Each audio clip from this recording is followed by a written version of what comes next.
ayan, magluluto tayo ng sinigang. Igigisa ko muna mga guys. Maglalagay ako ng mantika. Lalagay ako ng mantika konti.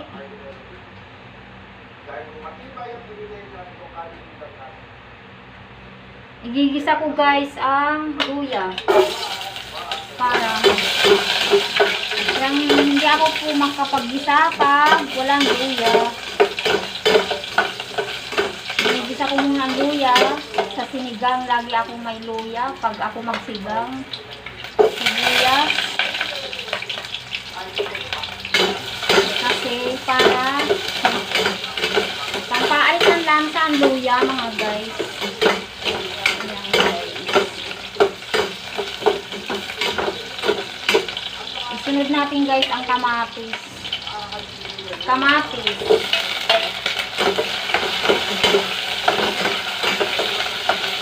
Ayan guys.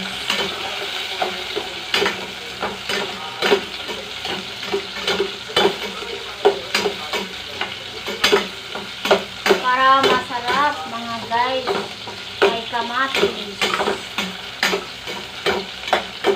Yung aking sinigang mga guys ay simple lang to.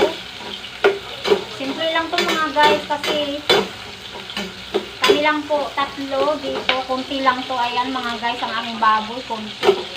Kasi tatlo lang kami dito mga guys. Ayan, igigisa na natin.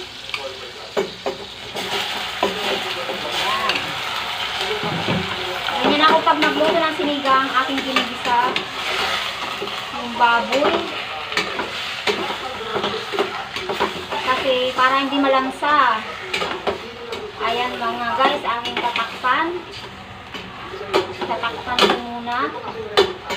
Okay, lalagyan ko muna ng asin mga guys. Asin. Ayan.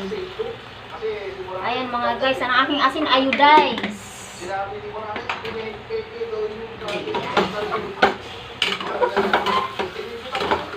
Ayan mga guys. Papakuluin muna natin siya. Ayan. Takpan muna natin. Okay. Maya ulit. Maya natin yan sasabawan. Okay. Okay guys.